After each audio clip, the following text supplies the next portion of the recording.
প্রাতঃস্মরণীয় পরম বন্দনীয় শ্রী শিল গুরু মহারাজের পাবন চরণারবিন্দে পরার্ধ কোটি দণ্ডবত প্রণতি। সমাগত ভগবানের প্রিয় অনুরাগী ভক্তজন, সাধুজন, মহন্তজন, ধর্মশিলা ধর্মমূর্তি ভাগবতী মাতৃশক্তি মাতৃগণ, সমাগত সকল ভক্তচরণে সশ্রদ্ধ দণ্ডবত প্রণতি। মন্দ সুমন্দ মতায় মন্দ ভাগ্য অপদ্রুতা, পাখণ্ড নিরত সন্ত বিরক্ত সপরিগ্রহ,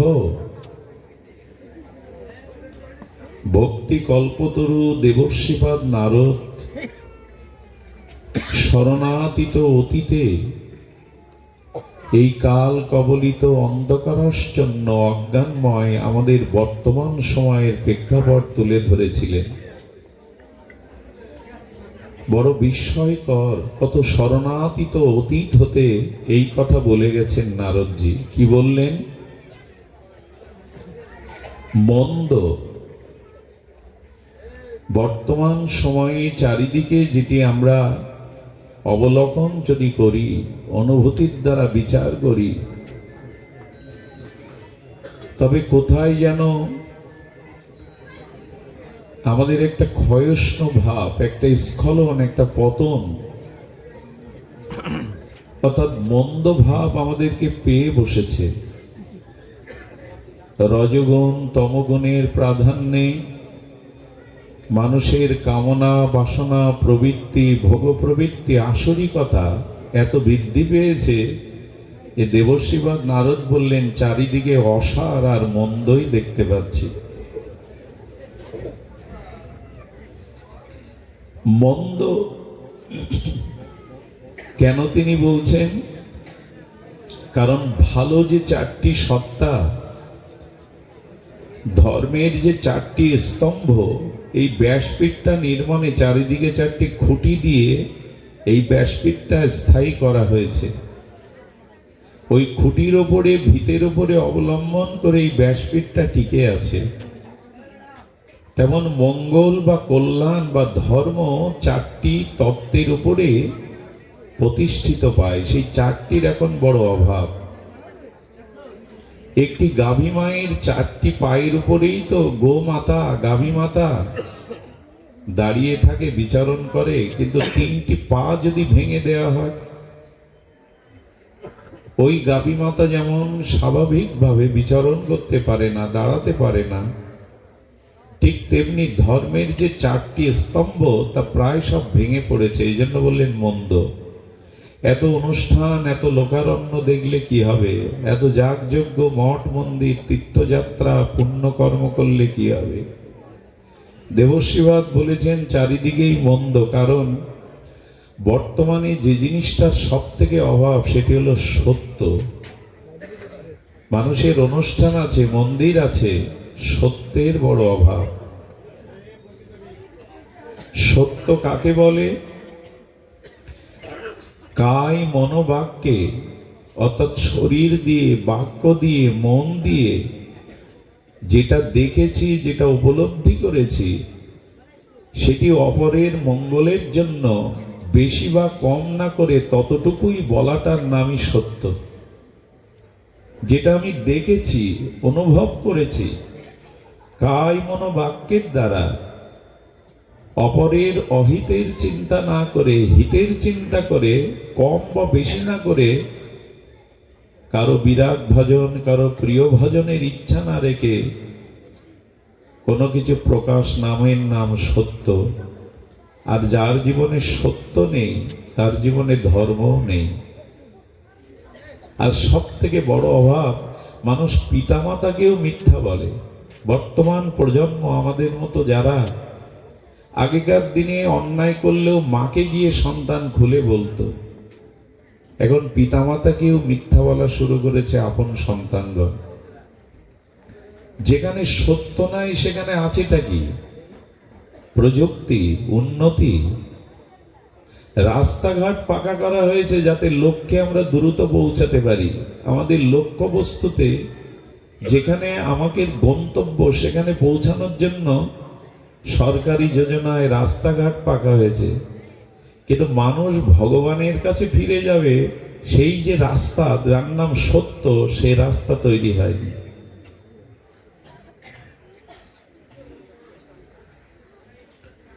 আপনি লক্ষ্য করবেন মানুষ ঠান্ডা ঘর তৈরি করেছে। ঠান্ডা ঘর মানে তো বোঝেন, আলুগুলো, সবজিগুলো, ফুলগুলো যাতে পচে না যায়। কি বলে বিপ্লব দা ওকে?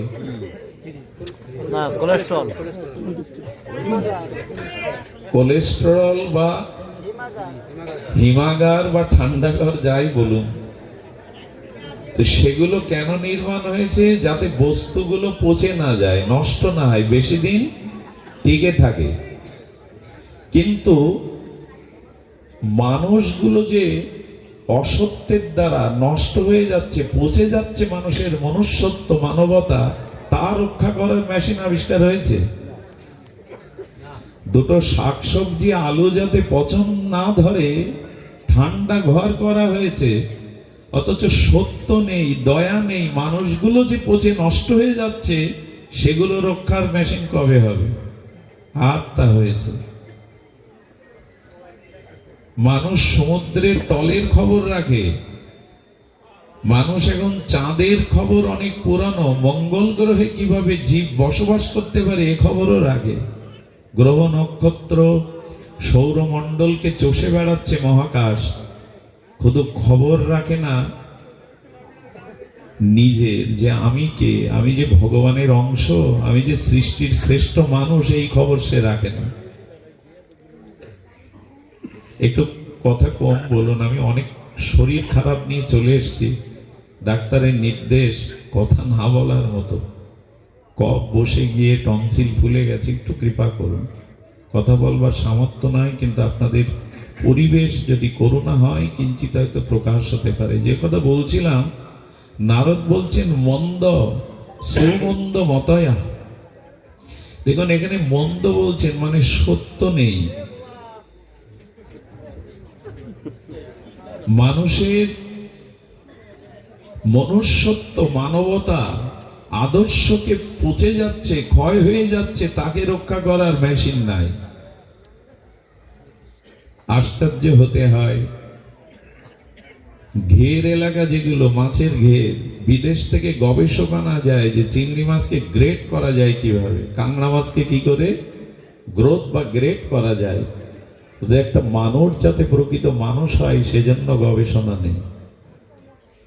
নারদ বলছেন শরণাতীত সুদূর অতীতে এই হলো মন্দ অবস্থা। দেখুন সত্য যার জীবনে নেই তার এই অনুষ্ঠান, এই হুড়োহুড়ি, হই হুল্লোড়, এগুলো দাপাদাপি লাফালাফি করে লাভ হবে না। সত্যকেই ধর্মের মূল স্তম্ভ বলা হয়েছে। ক্ষুদিরাম বসু ভারতবর্ষের স্বাধীনতা আন্দোলনের প্রথম শহীদ। 18 বছরের এই যুবককে কলকাতার হাইকোর্ট বলেছিল, একবার মিথ্যা বলো যে তুমি বোমাটা মারোনি, তোমার বয়স তোমার ফাঁসিকে, মৃত্যুদণ্ডকে বাঁচানো যাবে। উকিলকে বলেছিলেন আমি গীতা পড়েছি, গীতা পড়ে জেনেছি আমার মৃত্যু নেই, অজর অমর শাশ্বত সনাতন আমি আত্মা। এই শরীরটা তো পোশাকের মতো, এই শরীরটা তো বহুবার বদলেছি জামা কাপড়ের মতো, আত্মার মৃত্যু নেই। তাই ফাঁসির মঞ্চে হাসি মুখে আমি ফাঁসির দড়ি গলায় পরব, তবু মিথ্যা বলতে পারবো না। ক্ষুদিরাম বসু। এই জন্য নারদজি বলছেন আরো একটা জিনিস দেখবেন, গ্রামের একেবারে অবুঝ লোক, কৃষক লোক, তারা মিথ্যা কম বলে, কিন্তু নারদ বলছে সুমন্দ মতায়। আচ্ছা মন্দ আবার সুমন্দ হয়? সু মানে তো ভালো, কল্যাণকর, বলো ভালো, মন্দ আবার কিরকম হয়? মন্দের ভালো কিরকম হয়? অনেক লেখাপড়া জানে, জগতে মানুষ তাকে বড় চেয়ার দিয়েছে, নমস্কার সালাম ঠকে রাস্তার ধারে দাঁড়িয়ে যায়, কারণ সে অর্থাৎ বিদ্যা জ্ঞান অনেক অর্জন করেছে, কিন্তু সমাজ তার দ্বারাই বেশি করে ক্ষতিগ্রস্ত হচ্ছে।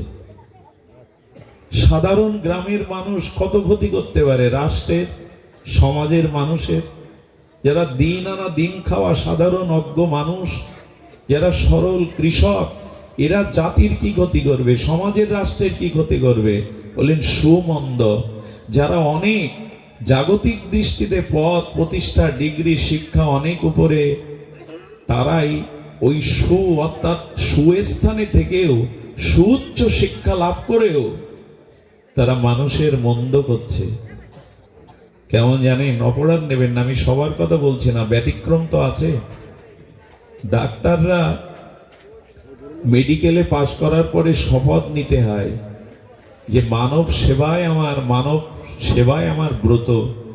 কিন্তু সেই ডাক্তার যদি গরিবের দেওয়া ওষুধগুলো বিক্রি করে 6 লাখ 10 লাখ টাকা দিয়ে বাড়িতে ল্যাট্রিন বাথরুম করে, একে বলে সুমন্দ। বুদ্ধি আছে, জ্ঞান আছে, সমাজের সবার উপরে, ডাক্তার কি সাধারণ? কিন্তু সেই গরিবের ওষুধগুলো নিয়ে ল্যাট্রিন তৈরি করছে 10 লাখ টাকা। বলে এরা সুমন্দ, এদের বুদ্ধি দিয়েছে ভগবান, অনেক বিদ্যা অর্জন করেছেন, কিন্তু এদের দ্বারা মন্দ কাজ হচ্ছে। একজন শিক্ষক, তার কাছে তার ছাত্রী শিষ্যার মতো, নিজের কন্যার মতো, কিন্তু সেই শিক্ষক যদি কোনো কন্যা বা ছাত্রী শিষ্যার দিকে কুদৃষ্টি দিয়ে তাকায়, একেই বলে সুমন্দ। জাতির বিবেক, জাতির শ্রেষ্ঠ মানুষ শিক্ষক হয়েছে, অথচ তার দৃষ্টি শুদ্ধ হয়নি। নারদ বললেন এইগুলি হলো সুমন্দ মতায়। লেখাপড়া জানে, অনেক উচ্চাসনের মানুষ, কিন্তু মতিটা মন্দ। অন্যের কল্যাণের চিন্তা তার মতিতে, চিন্তাতে, বুদ্ধিতে নাই। এদের দ্বারা সমাজ এখন কবলিত, এদের দ্বারা বিশ্ব এখন কবলিত। সুধীবৃন্দ, আমাদের মধ্যে তপস্যা নাই। দেখুন, কোন বস্তু ধারণের আগে পাত্র চাই, এই তপস্যাটা হলো পাত্র। তো তপস্যা বলতে কি বোঝাচ্ছেন? ভাগবত বললেন তপস্যা মানে শৃঙ্গে, পর্বতে, জঙ্গলে, যুগ যুগান্তর ক্ষুধা তৃষ্ণা প্রকৃতির প্রতিকূলতাকে উপেক্ষা করে যারা আত্মধ্যানমগ্ন হয়ে যুগ যুগান্তর যারা বসে আছে, অনুকূল প্রতিকূল পরিস্থিতির মাঝে যারা ইন্দ্রকে সংযম করে পরমাত্মার ধ্যান করছে, তাদের বলা হয় তপস্বী। কিন্তু বলছেন না, যারা তাপ সহ্য করতে পারে এরই নাম তাপ সহনকারীকে বলে তপস্যা। যেমন এখন আপনারা মাটিতে বসেছেন, এই শীতের সময় মাটিতে বসেছেন, জলতৃষ্ণা লাগলে উঠতে পারছেন না, বাহ্যক্রিয়ার জন্য উঠতে পারছেন না, না খেয়ে না দিয়ে কত দূর থেকে ক্লান্ত হয়ে বসেছেন। 2 ঘন্টা আপনাদের শারীরিক কষ্টকে ভুলে আপনারা এখানে ধ্যানস্থ হয়ে বসে নীরবে হরিকথা শুনছেন। এই যে শারীরিক কষ্টটা স্বীকার করে সৎ কাজের জন্য দৃঢ় সংকল্প হওয়া, এর নাম তপস্যা। সংসারে দুঃখ আসবে, রোগ আসবে, শোক আসবে, সবকিছু নিজের কর্মফল মনে করে সহ্য করার নামই হলো তপস্যা। সেটা আছে। একজন সহধর্মিনী, আমার মায়েরা হয়তো কত কাজের মধ্যে 2টো রান্না করে দেয়, লবণটা দেয়নি বলে ভাতের চাল ছুঁড়ে ফেলে তাকে গালাগালি তিরস্কার, গায়ে হাত দিল। মানুষের এই তপস্যা নাই, সহ্য করার ক্ষমতাটা এখন নাই। সহ্য করার ক্ষমতা আছে। ভালো যাত্রা দেখতে নিয়ে যান, সারা রাত কুমিরের মতো হা করে যাত্রা দেখে, গান বাজনা দেখে, কিন্তু তাকে 8 মালা জপ করতে, হরিকথা শুনতে বসিয়ে দেন, পারবে না। এই জন্য বলে সুমন্দ মতায় তপস্যা নেই। আচ্ছা, তপ, এই বানানটা উল্টালে কি হয়? তপ, তপ, এর উল্টালে কি হয়? পত, অর্থাৎ পতন। যার জীবনে তপস্যা নেই তার পতন অবশ্যম্ভাবী। যে সব পরিস্থিতিকে মেনে নিয়ে ধৈর্য ধরতে পারে না, বললেন তার পতন অবশ্যম্ভাবী। এই জন্য যে কোনো পরিস্থিতিতে আপনি অনুকূল প্রতিকূল, আপনার জীবনে শুধু দিন আসবে রাত আসবে না এমন হয়। আচ্ছা, আজকের এই যে রাত এলো, গুরুবার বৃহস্পতিবারের দিবাভাগ চলে গিয়ে রাত্রিভাগ প্রবেশ করলো, কেউ কি বলেছেন যে রাত এলো কেন? এ প্রশ্ন করেছেন কখনো যে রাত আসবে কেন?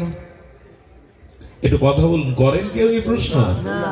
করেন না। এই জন্য যে জানেন দিনের শেষে রাত আসবে। শীতের শেষে যখন বসন্ত আসে, কেউ কি প্রশ্ন তোলেন বসন্ত এলে কেন? কারণ এটা প্রকৃতির নিয়ম যে শীত শেষে বসন্ত আসবে। যেমন পূর্ণিমাটাও নেন, তেমনি অমাবস্যাটাও নিতে হবে, এরই নাম জগৎ। তেমনি সব আপনার মনের মতো ঘটবে না।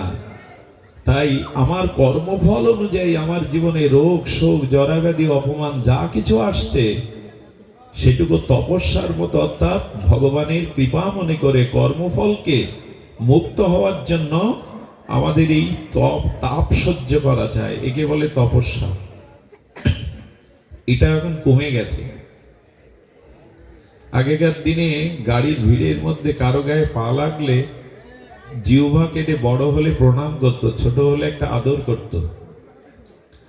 এখন যে যার গায়ে পা লাগে, যিনি পা লাগান তিনি রক্তচক্ষু দিয়ে তাকান, ভালো করে দাঁড়াতে পারেন না। ধৈর্যটুকু মানুষের নাই। ভগবান পাওয়া তো অনেক দূরে, জন্ম মৃত্যু চক্র থেকে বেরিয়ে যাওয়া তো অনেক দূরে। আগে এই সামান্য জিনিসগুলো, ভাগবত মানে কি? একটি মানুষকে প্রকৃত মানুষ করে তোলা।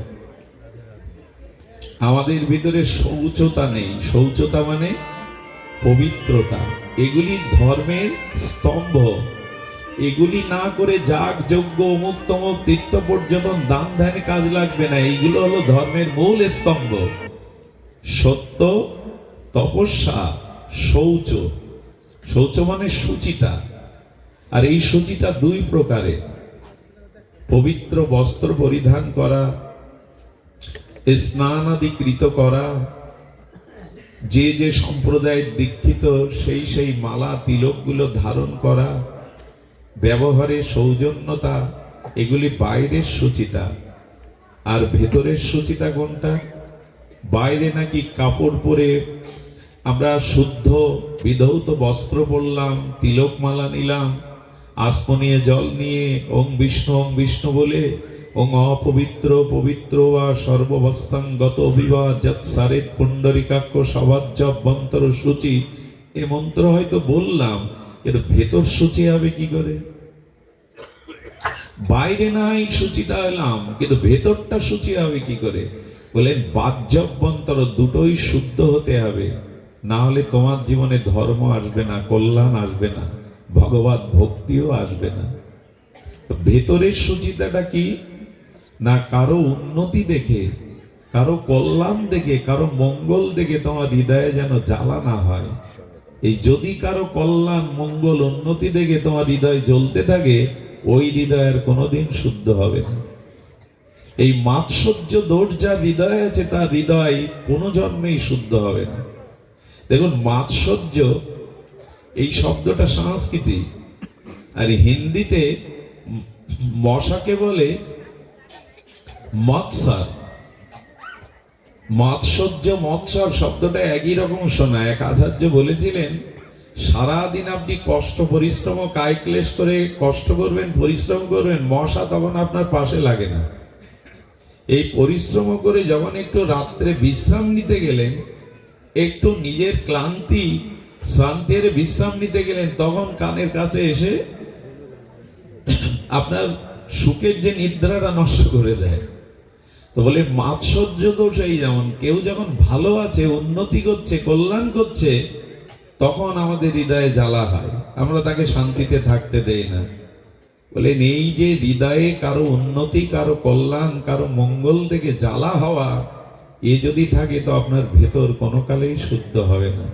ভেতরটা তো আর জল দিয়ে শুদ্ধ করতে পারবেন না, ভেতরটা তো আর সাবান দিয়ে শুদ্ধ করতে পারবেন না।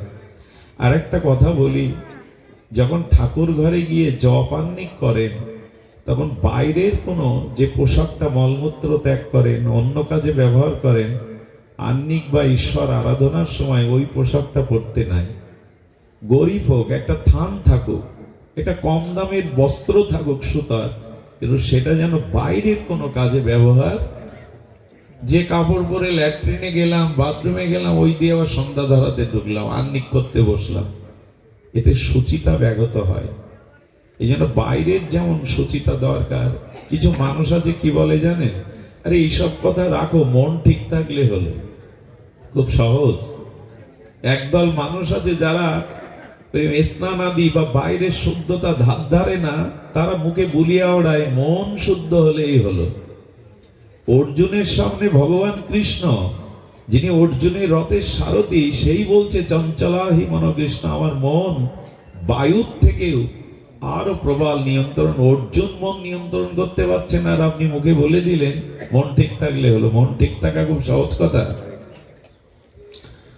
মন এক সেকেন্ডে পৃথিবী 12 বার ঘুরে আসতে পারে, সেই মন নিয়ন্ত্রণ করা খুব মুখের কথা। পৃথিবীতে এখনো সৌরজগতের এমন গ্রহ আছে যাদের আলোটা এখনো পৃথিবীতে পৌঁছায়নি। সৃষ্টির থেকে শুরু করে আলোর গতি সেকেন্ডে 1086 কিলোমিটার, অথচ সেই নক্ষত্রের আলো এখনো পৃথিবীতে সৃষ্টির থেকে পৌঁছায়নি। আলোর গতির থেকে মনের গতি বহুগুণ বেশি। সেই মন ঠিক থাকলে হলো, মুখে বুলিয়া ওড়ালে হবে। এই জন্য পরের উন্নতিতে যেন আপনার হৃদয়ে জ্বালা না হয়, ওটাই হৃদয়ে শুদ্ধ হয়। ভগবানের কাছে গিয়ে বলবেন সবার মঙ্গল হোক, কথাটা বললে আপনার হৃদয় দেখবেন নির্মল হয়ে যাবে। আমার মঙ্গল হোক আর শত্রুর শেষ হোক, এ বললে মন নির্মল হবে কিনা আমি জানি না। এই জন্য ভেতরটা শুদ্ধ করতে হবে। আর বললেন আমাদের ভিতরে দয়া এবং দান, এটাও নষ্ট হয়ে গেছে। অন্যকে আজ আমরা দয়া করতে পারি না। তাহলে বৃদ্ধ পিতামাতা বাড়িতে এত কষ্ট পেত। একবার এক বৃদ্ধ পিতা উঠতে পারে না, রোগ জড়ো জড়ো, ওই ঘর থেকে বলছে ক্ষীণ কণ্ঠে, খোকা মাথা যন্ত্রণা করছে, একটা ওষুধ আনিস তো। কথাটা এই ঘর থেকে তার শিক্ষিত ছেলে শুনতে পায়নি। দরজার কাছে গিয়ে হুঙ্কার দিয়ে বলছেন, 3 বেলা তো গান্ডে গন্ডে গেল, তো জোরে কথা বলতে পারো না যাতে কান পর্যন্ত আসে। কথাটা শুনে মনে পড়লো, এই ছেলেটাই যখন শিশু ছিল, বাবা ওকে ঘুরতে নিয়ে বেরোতো সকালে, ওই এক প্রশ্ন 10 বার করতো, বাবা ওটা কি পাখি, কি গাছ। বাবা আদর করে মিষ্টি করে 10 বার ওই একই প্রশ্নের উত্তর দিত, বিরক্ত হতো না। অথচ বাবা রোগগ্রস্ত ক্ষীণকণ্ঠে বলছে, খোকা একটা ওষুধ আনিস, তাতে তিরস্কার করছে। দয়া ভাবটা আমাদের, দয়া না থাকাটা কেমন জানেন, আমার ঘরের মধ্যে বউ ছেলে মেয়ে পুত্র কুটুম্ব, আমি ভালো থাকি, আমি সুখে থাকি, প্রতিবেশী বা অন্যরা গোল্লায় যাক, নষ্ট হোক, ধ্বংস হোক, তাতে আমার কি। এই হলো এখন আমাদের মন্ত্র। আমার পরিবারের মধ্যে আমরা মোটামুটি যা আছি, খেয়ে পরে ভালো মন্দে আমাদের জীবন কাটলে হলো, অন্য সব ধ্বংস হোক, তাতে আমার কি। এই হলো অল্প বুদ্ধি, দয়াহীন বুদ্ধি। পাশের ঘরে আগুন লাগলে আগুন নিভাতে যান, তাহলে বাতাসে ওই আগুন আপনার ঘরও পোড়াবে। এই জন্য দয়া করতে শিখুন। গোবিন্দের আঙুলটা তীর দ্বারা একটু কেটে গেছে, এটা গোবিন্দের একটি লীলা, তার আঙুল বা কাটবে কেন? যেই কেটে গেছে, সঙ্গে সঙ্গে রুক্মিণী সত্যভামা প্রেয়সী বরা যারা, তারা বলছে, দাসী কোথায়, একটা কাপড়ের ভাঙা আনো, দ্বারকানাথের অঙ্গুলিতে রক্ত পড়ছে, ব্যান্ডেজ দিতে হবে। ওখানে দ্রৌপদী দাঁড়িয়েছিল, দ্রৌপদী সঙ্গে সঙ্গে নিজের নূতন কাপড়টা ফেলে ফেললো, ফেলে ফেলে গোবিন্দের অঙ্গুলে ব্যান্ডেজ দিয়ে দিল। বলে আমার স্ত্রী যারা রুক্মিণী সহধর্মী, তারা দাসীদের ডাকতে গেল পুরনো কাপড়, আর তুমি নূতন কাপড় ছিঁড়ে ফেললে। তবে শোনো দ্রৌপদী, আমাকে যে বস্ত্রটুকু দান করলে, যদি কখনো প্রয়োজন হয় আমি বস্ত্র অবতার হয়ে তোমার লজ্জা নিবারণ করব। দিতে না জানলে পাবেন না আপনি। অন্যকে দয়া করবেন না তো আপনার দয়া কোথায়? যত জীবের প্রতি দয়াশীল হবেন, তত দয়া আপনার কাছে ফিরে আসবে। এখন দয়া কোথায়? বৃদ্ধ পিতামাতাকেও আমরা নিষ্ঠুরতার পরিচয় দিয়ে, দয়া যদি সমাজে থাকতো, বৃদ্ধাশ্রম তৈরি হতো না। বৃদ্ধাশ্রম শব্দটা কিন্তু গীতা ভাগবতে পুরাণে কোথাও নাই, আছে? কোথাও পাবেন না। আমাদের বানপ্রস্থ আশ্রমের কথা আছে, বৃদ্ধ বয়সে কাশিতে গিয়ে তীর্থে গিয়ে ভজন করে দেহটা ছাড়ো। বৃদ্ধাশ্রমের কথা আমাদের ধর্মে নাই, কিন্তু দয়া না থাকায় এখন বৃদ্ধ পিতামাতাকেও আমরা বৃদ্ধাশ্রমে রেখে আসছি। তার সম্পত্তি ভোগ করছি, অথচ তার জায়গা আমার ঘরে। দেখুন, যদি বলেন মঙ্গলজি এইসব কথা শোনাচ্ছেন কেন আমাদের, বলি এটাই বাস্তবতা। এটা নারদ বলছেন ভাগবতে, আমার কথা না। আজকের এটা কি পাঠ? চণ্ডী পাঠের আসর? কি পাঠ এটা? ভাগবত পাঠের আসর। ভাগবতে নারদজি বলছেন যে বর্তমান দুরবস্থা এই। দেখুন কেন বলছি কথাগুলো। অন্ধকারের পাশে আলো জ্বালতে হয়, আলোতে আলো ঠিক মানানসই না। সমাজে এখন চারিদিকে অন্ধকার, এই জন্য অন্ধকারটা আগে আমরা আনছি যাতে অন্ধকারে আলোটা মানানসই হয়। চারিদিকে তো অন্ধকার, আমরা আলোর কথা শুনবো। আপাতত অন্ধকারটা গাঢ় হোক, তখন না অন্ধকারের বুকে আলো প্রকাশ হয়, সৌন্দর্য বিকাশ হয়। দিনের বেলায় প্রদীপ জ্বালানোর মধ্যে তেমন মহিমা নেই, রাতের অন্ধকারেই প্রদীপ জ্বালাবার মহিমা আছে। তো অন্ধকারেই আলো জ্বালছে ভাগবত। দান এখন কই? হরিশ্চন্দ্র রাজা এই সূর্য বংশে নিজের স্ত্রীকে দাসী রূপে কাশীতে বিক্রি করে দান দিলেন, দক্ষিণা দিলেন। কিন্তু গল্প নয়। নিজের তখন দাস্য প্রথা ছিল, দাসীদের দাস দাসী বিক্রি হতো। নিজের রানী তাকে বিক্রি করে দান দিলেন। সুধীজন, এই গুণগুলি আপনার আমার জীবনে আনার জন্যই ভাগবত। ভাগবত মানে হই হুল্লোর গড়াগড়ি নয়, উচ্ছ্বাস নয়। ভাগবত মানে এই জিনিসগুলো ধরা। আমাদের চারিদিকে অন্ধকারের কথা বলছে। অন্ধকার আরো কি জানেন? তরণী তরণী প্রভুতা গেহে শ্যালকা বুদ্ধিদায়ক। এটা একটু কষ্ট হবে আপনাদের শুনতে, তবু শুনতে হবে। তিনি বললেন, যেখানে কি বললেন, বাড়িতে কিছু মনে করবেন না, বাড়িতে এখন রাজত্ব শাস্ত্রে বলেছেন, দেখুন প্রতিটি নারীর উচিত হলো একে অবলম্বন করে থাকা। যদিও বর্তমান এই প্রগতিবাদী সময়ে কথা অনেকেই মেনে নিতে পারবেন, আগের থেকে ক্ষমা চাইছি। সংসারে কন্যারা শিশুকালে পিতার আশ্রয়ে থাকবে, আর যৌবনে তারা পতির আশ্রয়ে থাকবে, বার্ধক্যে পুত্রের আশ্রয়ে। কিন্তু কোন রমণী যদি আমি কম জানি, আমি কম শিক্ষিত, আমি কম আয় করি, এই স্বাতন্ত্র স্বাধীনতার কারণে যদি পুত্র স্বামী বা পিতাকে অবলম্বন না করে স্বাতন্ত্র রূপে চলতে চায়, তখন এই নারী সমাজের পতন বা ধ্বংস নেমে আসে। তারা তাদের অস্তিত্বকে টিকিয়ে রাখতে পারে না। একটা লতা সারা জীবন কখনো ঊর্ধ্বমুখী হতে পারে না কোনো অবলম্বন বা আদর্শ ধরিয়ে না দিলে। এই জন্য শাস্ত্র বলছে, নারীকে শিশুকালে তার পিতামাতার আশ্রয়ে, যৌবনে তার পতির আশ্রয়ে, আর বার্ধক্যে তার পুত্রের আশ্রয়ে থাকতে হয়। কিন্তু বর্তমান সময়টা দেখুন, রাজত্ব আমার, আমি কম বুঝি, আমি কম জানি। নারদ বলছে, কলির প্রতাপ তখনই শুরু হবে যখন ওরা স্বতন্ত্রভাবে বলবে আমি কম বুঝি, আমি স্বাধীন। কথাগুলো প্রগতিবাদী মায়েদের কষ্ট হতে পারে, কিন্তু মা আমি বলছি না, ভাগবত বলছেন, নারদজি বলছেন। এই উগ্র স্বাধীনতা, উগ্র স্বতন্ত্রতা সমাজকে অনেক ডুবিয়ে দিয়েছে, আরো দেবে। কিছু মনে করবেন না। যে সংসারে স্বামী স্ত্রী দুইজনও চাকরি করে, ওই সংসারের সন্তানগণ হয়তো লেখাপড়া শেখে, উন্নত পরিবেশে থাকায়, এটা প্রায়শ তাদের ভিতরে মানবতা, মনুষ্যত্ব বোধ, এটা তারা ছোটবেলা থেকে পায় না। এটা হিংস্র স্বভাবের হয়ে ওঠে। এই জন্য শুধু টাকার পেছনে আমার বিদ্যা আছে বলে না। বিবেকানন্দের মা বেশি লেখাপড়া জানতেন না, বিদ্যাসাগরের মাও খুব শিক্ষিতা ছিলেন না, কিন্তু এরা এক একটা রত্ন জগৎকে দিয়ে গেছে। আর ওই মায়ের কারণেই, কুন্তির কারণেই কুন্তেও নাম ধরে রাখছেন কৃষ্ণ অর্জুনকে। এই জন্য নারী জীবনের সার্থকতা কি? সন্তানকে যদি তুমি বিদ্যাসাগরের মতো করে যেতে পারো, একটি সন্তানকে যদি তুমি ধ্রুবের মতো, প্রহ্লাদের মতো করতে পারো, খোঁজ করে দেখুন, মায়ের তপস্যা ছাড়া, মায়ের ত্যাগ তিতিক্ষা ছাড়া কোনো সন্তান জগতে বড় হতে পারেনি, শ্রেষ্ঠ হতে পারেনি। দুইজন চাকরিতে বেরিয়ে গিয়ে সন্তানগুলো দাস দাসীদের কাছে রেখে যায়।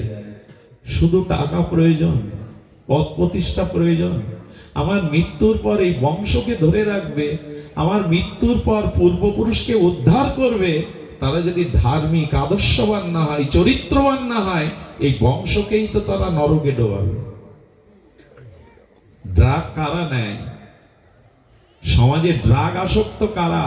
গরিব মানুষের বাড়ির ছেলেবেলে ড্রাগ কোথায় পাবে? উচ্ছৃঙ্খল চলে যায়। একথা আজকের দিনে বলতে গেলে হয়তো বুক কাঁপে, কে কোথার থেকে প্রতিবাদী হয়ে প্রতিবাদ করবে। কিন্তু মা বলছেন, স্বাতন্ত্র রাজত্ব গড়তে যেও না মায়েরা, একটা অবলম্বন ধরে থাকো, তাহলে জীবনের পতন আসবে না। আর কি হয়েছে?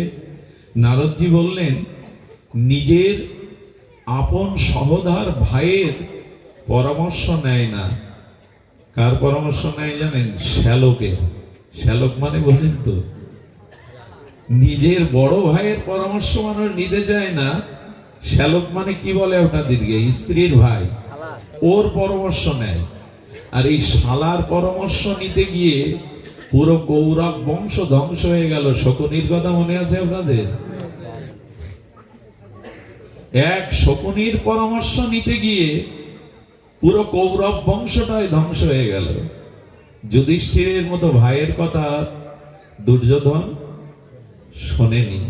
এই জন্য নারদ কত আগে বলে গেছেন, শালার কথা শুনবে অথচ বড় ভাইয়ের কথা শুনবে না। এগুলো সব অন্ধকারের কথা, আর ভালো লাগে না বলতে। এবং বলছেন যে কলি তখনই প্রভাব ফেলবে যখন কন্যাকে বিক্রয় করা হবে। মায়েদেরকে, কন্যাদেরকে বিক্রয় করা হবে। শুধু তাই না, তখনই নেমে আসবে এই পৃথিবীতে অন্ধকার। পরিবারে, সমাজে, সম্পর্কে যখন নারী এবং পুরুষের ভিতরে সর্বদা কলহ লেগে থাকবে। হচ্ছে তো তাই। আসুন, এর থেকে বেরোবার উপায় নারদজি যেভাবে বলেছেন, এটা তো সংসারের কথা বললাম, নারদ আরো যা বলেছেন তাই আসলে উচ্চারণ করতেও জিভ কেঁপে ওঠে, জিহ্বা ভয়ে ভীত হয়ে যায়। আশ্রম যৌবনের উদ্ধস্তিত্থানি সরিস্তথা। ভাগবতে বলছেন, দেবতা তনয়নান্নাত্র দুষ্ট নষ্টামি ভূরিশ। এ তো সংসারের কথা বললাম, আমাদের কথা বলে আশ্রমে চলুন, তীর্থে চলুন, সেখানে কি হচ্ছে দেখুন। তীর্থ আশ্রমগুলিতে কি বলছেন? মহাত্মাদের আশ্রম, তীর্থ, পবিত্র নদীগুলো সব দখল হয়ে গেছে প্রভাবশালীদের দ্বারা। এখন আশ্রমে যে ধর্মকর্ম বেশি করে তাকে পদ দেয়া হবে না, যার ক্ষমতা আছে ওই পদ কেড়ে নেবে। সহজ সরল সাধুদের হাতে এখন মঠ মন্দির আশ্রমের ক্ষমতা নাই। যার প্রভাব আছে, লোকবল আছে, ক্ষমতা আছে, সেই পদ নিয়ে নেবে। আশ্রমগুলোর অবস্থা কোটি বছর আগে বললেন। আর বললেন সব দখল করে রাখবে। সমস্ত দেবালয়, সমস্ত তীর্থগুলো একরকম ধ্বংস করে ফেলবে এই অর্থলোভী আর চরিত্র শিথিল এই মানুষগুলো যখন এগুলোর দায়িত্ব নেবে। আশ্চর্যতে অনেক জায়গায় যজ্ঞ হয়, আমি দেখেছি। বিশ্বাস করুন, যজ্ঞ যারা দিচ্ছে, যজ্ঞ কর্তা, তারাও পর্যন্ত গুরুদেবকে, আচার্যকে মালা পরাবার জন্য ধুতিটা পর্যন্ত পরে আসেনি, অথচ সে কমিটির সভাপতি। সনাতন হিন্দু ধর্মের বৈদিক কর্মের যজ্ঞ হচ্ছে, ওইখানে আচার্যকে একটা মালা পরাবে, সে প্যান্ট পরা। আমি যে এই কমিটির সভাপতি, একটা মালা যে ভাগবতের গলায় দিতে হবে, সেখানে যে অন্তত আমার আজকের দিনে আমার ধর্মীয় পোশাকটা পরা উচিত, এদের হাতেই সব চলে গেছে। কমিটির দল আনা হয়, রাত 11টায় কমিটির লোক খিচুড়ি খেয়ে বাড়ি গিয়ে ঘুমায়। আর যারা নাম করতে আছে টাকার বিনিময়ে, তারা আর কি করবে? বসে বসে নাম করে। যোগ্য কর্তা হওয়া খুব সহজ। মহাপ্রভু বলেছিলেন, নিজে আচরণ না করলে অন্য কেউ তোমার কথা মানবে না, তোমাকে দেখে শিক্ষা নেবে না। এই যুগে উপদেশের যুগ না, এই যুগ হলো আচরণের যুগ। আচরণ না করলে তোমার মুখের কথাই এই যুগে কেউ চাকবে না, আগে আচরণ করো। ন যোগী নৈব সিদ্ধ ন জ্ঞানী সক্রিয়া নর। নারদজি বলে চলেছেন, বর্তমানে পৃথিবীতে পরম শ্রেষ্ঠ যোগী কোথায়, ধ্যানী কোথায়? আমরা ত্রিকালজ্ঞ যোগীদের কথা যা শুনেছি, কোথায়? সৎকর্ম করা মানুষের সংখ্যাও কম। যা কিছু সাধন কলিরূপ দাবানলে ভস্মীভূত হয়ে যাচ্ছে। নারদ বলতে বলতে বলেছেন, এখন আর সার কিছু নাই, যা কিছু সব অসারে রূপান্তরিত হয়েছে। আর ভালো লাগে না কথা বলতে। আসুন এর থেকে বেরিয়ে আসবো কি করে, সে কথাই শুনি আমরা। এবার অন্ধকারের বুকে একটু আলো জ্বালাবার চেষ্টা। এই আলোটা বর্তমান যুগে ভক্তি যোগের দ্বারাই জ্বলবে। কি যোগের দ্বারা? ভক্তি যোগের দ্বারা। এটি যেমন সুলভ, এটি যেমন সহজ, আবার এটি তেমন সর্বতোভাবে ভক্তি যোগকেই শ্রেষ্ঠ বলা হয়েছে।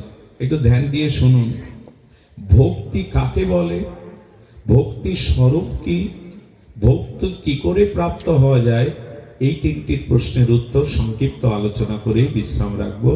আপনাদের অত্যাচারের কারণ হব না, অনেক দূর থেকে এসছেন, আমাদের জানতেই হবে এই অন্ধকারে আলো কোথায়। দেখুন একটা কথা বলি, একটা দিয়াশালায় এখনো গ্রামে ব্যবহার হয়। দিয়াশালার একটা কাঠিতে বারুস থাকে সামান্য।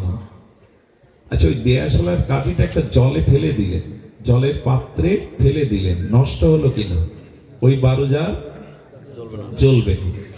আর একটা দিয়াশালার কাঠি ওই সামান্য বারুস ঘষে মন্দিরে প্রদীপ জ্বালিয়ে ওই একই জলে দিলেন, দুটো কাঠি নষ্ট হলো কিনা? কিন্তু দুটো বিফল হলো কি? দুইটাই কি বিফল হলো? সফল হলো কে জানে?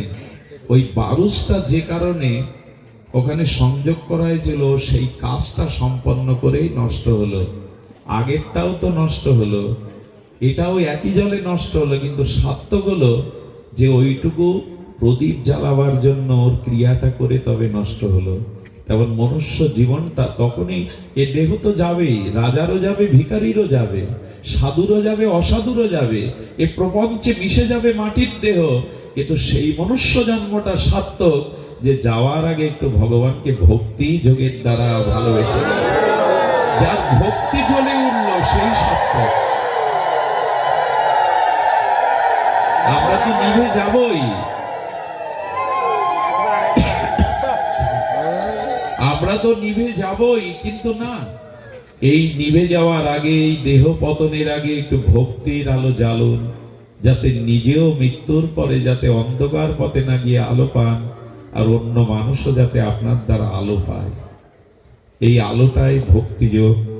আমরা একটু জানবো ভক্তি কাকে বলে। দেখুন, ভক্তির স্বরূপ কি, ভক্তির মহিমা কি, ভক্তি কাকে বলে। এখন এই ভক্তি শব্দটা বিভিন্ন মহাজন, বিভিন্ন আচার্য, বিভিন্ন গ্রন্থে ভক্তির এক একটি অনুভূতি লব্ধ তাদের অনুভব জানিয়েছেন। যদি আপনি ভক্তির সংজ্ঞা চান, 2000 5000 এক জায়গায় করা যাবে। এক এক সাধক ভক্তির এক একটা তাদের সাধন উপলব্ধি অনুযায়ী ভক্তির ব্যাখ্যা করে গেছে। এসব জেনে যদি আপনার মনে হয় এক একজন ভক্তি এক একভাবে ব্যাখ্যা করেছেন, আসলে এই ভক্তি কোনটা আমাদের তো বিভ্রান্ত করা হয়েছে। না, দেখুন 10 জন কি 5 জন অন্ধকে হাতি দেখতে পাঠানো হলো, তো যিনি হাতির পায়ে গিয়ে স্পর্শ করলেন অন্ধ, সে বর্ণনা করছে কি, হাতি মানে একটা পিলার, একটা স্তম্ভ, যে তার পিঠে এসে হাত বুলালো, সে দেখলো সমান্তরাল অনেকটা বড় জায়গা একটা দেয়াল। যে তার কর্ণে হাত দিল, কানে, সে বললো দেখলাম এটা নড়ছে, একটা পাখা। হাতির মানে একটা, আচ্ছা এদের কোনোটাই কি ভুল? ভুল না, কিন্তু সম্পূর্ণ এরা বলতে পারছে না, কারণ ওদের দেখবার দৃষ্টি, সম্পূর্ণ দেখবার দৃষ্টি ওদের নেই। ওদের ওই দৃষ্টিহীন ব্যক্তি, ওদের অনুভূতিতে যা ওরা পেয়েছে, সেটুকুই বলেছে, কিন্তু সেটা পরিপূর্ণ নয়। তেমনি ভক্তি আসলে কি, এটা কারো পক্ষেই পরিপূর্ণ বলা সম্ভব নয়। কারণ ভক্তি আর ভগবানের স্বরূপ একই। ভগবান যেমন অনন্ত, ভগবানকে যেমন জানা বা তার শেষ সীমায় পৌঁছানো যায় না, আকাশের শেষ সীমা পাবেন আপনারা, তেমনি ভক্তি অনন্ত, ভগবানও। ভক্তি আর ভগবান অভিন্ন। চিনি আর তার মিষ্টতা আলাদা করা যাবে? চিনি আর তার মিষ্টি এটা আলাদা করা যাবে চিনি থেকে? দুগ্ধ আর তার শ্বেত সূক্ষ্ম বর্ণ, সাদা রং আর দুধ আলাদা করা যাবে? আগুন তার পোড়ানো ক্ষমতাকে আলাদা করা যাবে? নিমের পাতা থেকে তিতোটা আর পাতাটা আলাদা করা যাবে? যাবে না। দেখি ভক্তি আর ভগবান একই স্বরূপ। ভগবান যেমন অনন্ত, তাকে জানা যায় না, ভক্তিও অনন্ত।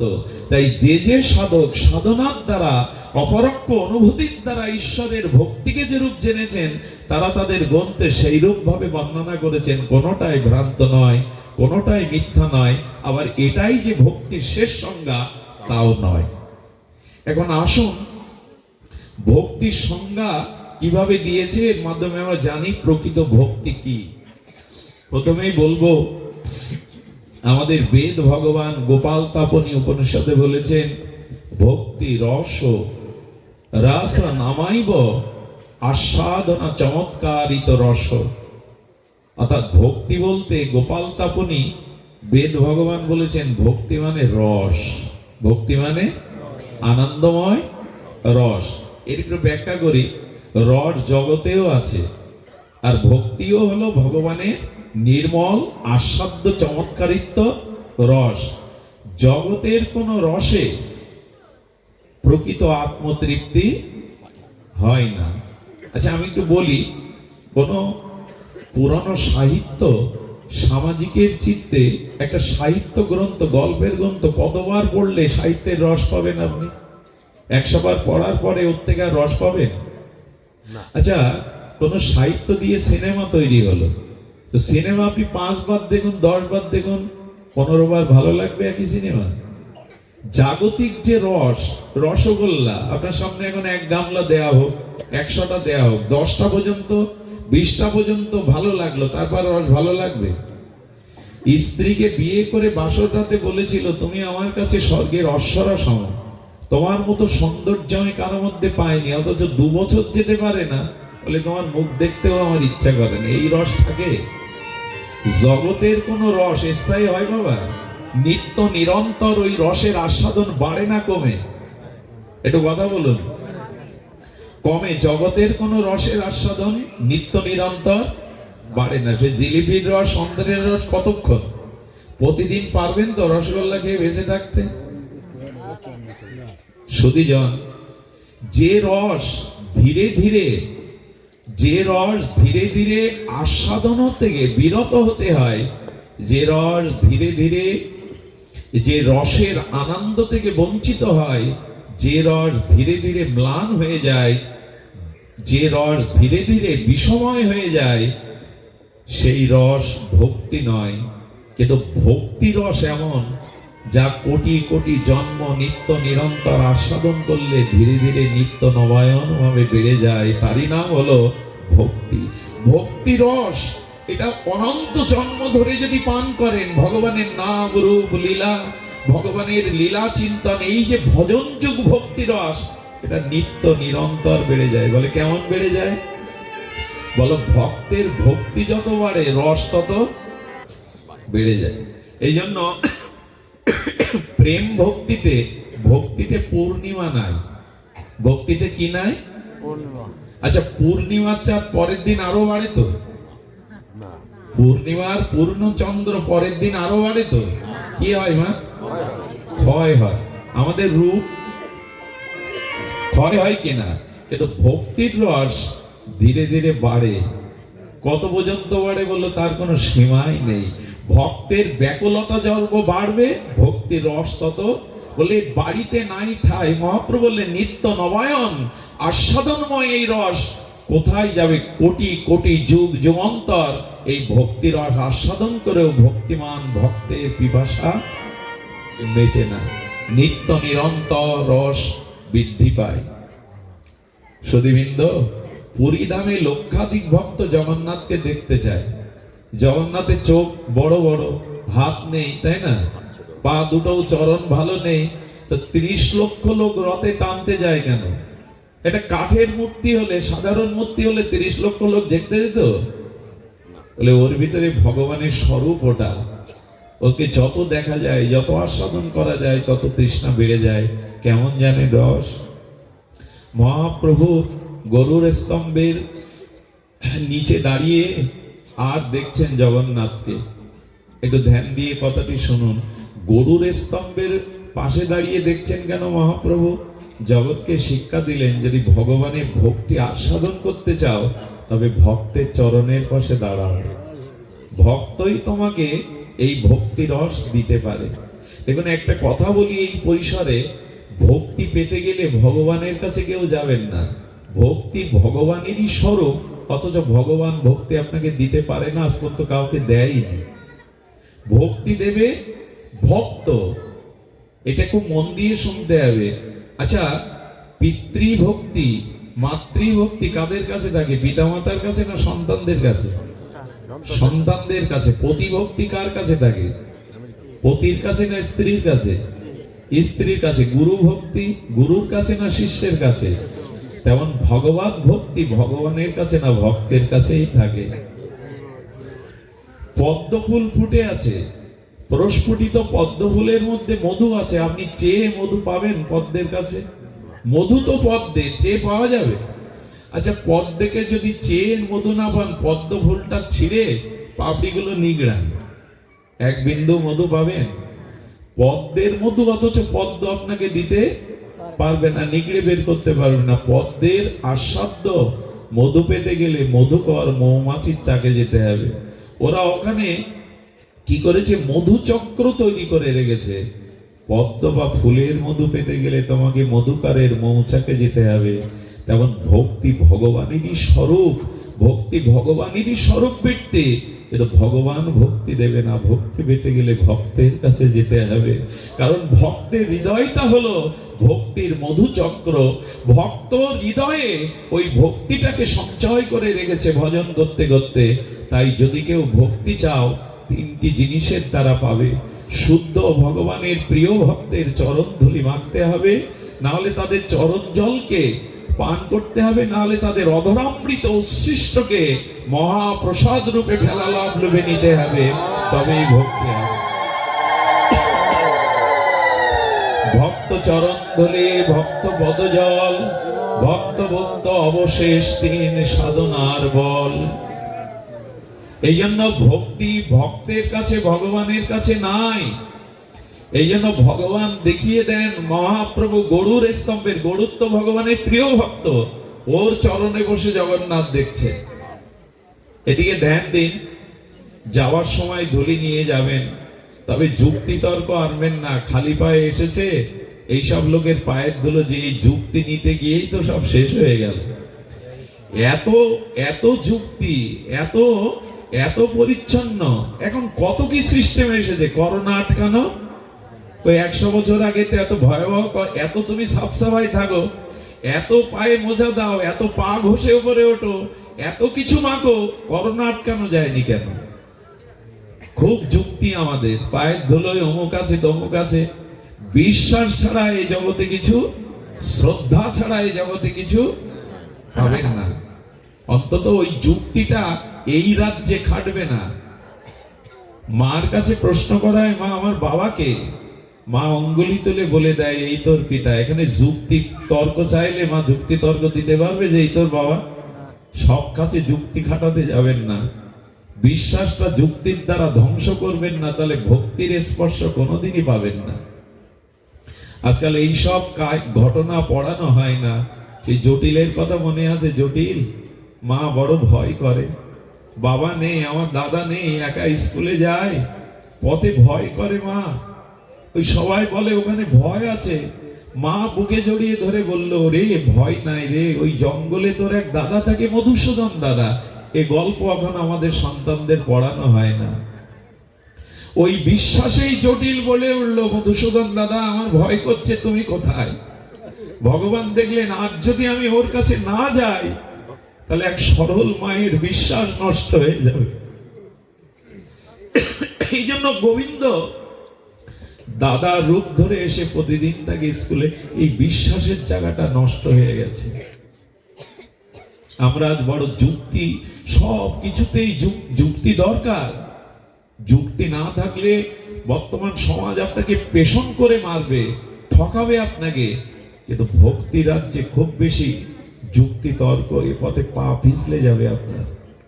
এই জন্য মহাপ্রভু গরুর স্তম্ভের কোলে দাঁড়িয়ে শিক্ষা দিচ্ছেন, ভক্তি ভক্তই দেবে, ভক্তের চরণে থাকো, তাদের চরণ ধরে পড়ে থাকো, ওদের একটা কৃপা দৃষ্টিতেই তোমার জীবনে ভক্তি আসবে। মহাপ্রভু চোখের জলে জগন্নাথকে দেখছেন। উনি জগন্নাথ দেখবেন কি? উনি কি দেখবেন? উনি রাধা ভাবে মাথুর বিরহে তার শ্যাম সুন্দরকে দেখছেন। মহাপ্রভু জগন্নাথ দেখছেন না, জগন্নাথের মধ্যেই রাধা ভাবে তিনি তার প্রাণনাথ ব্রজনাথ গোবিন্দকে দেখছেন।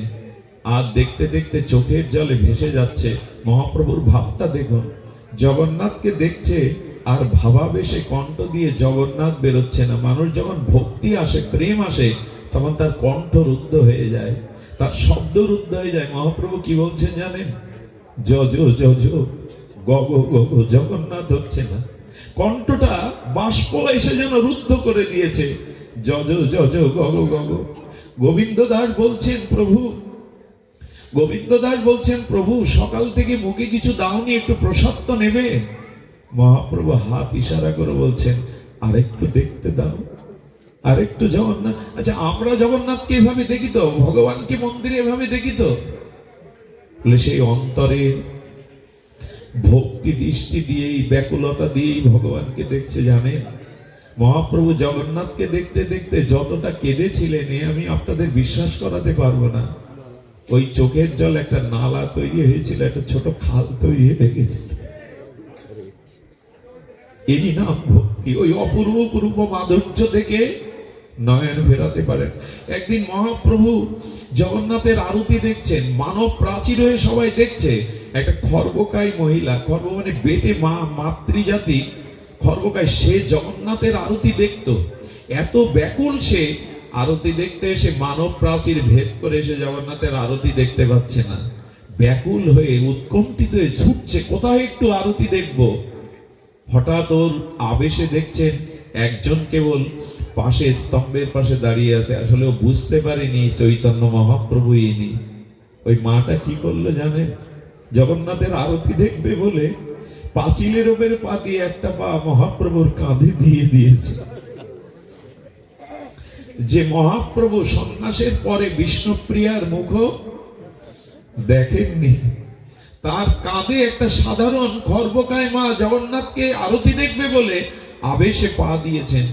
গোবিন্দ দাস সেবক বললেন, ওরে পাপিষ্ঠা, ব্রহ্মাও যার চরণ বন্দনা করে, সন্ন্যাস নেওয়ার পরে তিনি সন্ন্যাসের কঠোরতা সংযম বোঝাতে গিয়ে বিষ্ণুপ্রিয়াকেও দেখা দেননি, তার কাঁধে পা দিয়েছিস, তোর কতকাল নরকবাস হবে জানি না।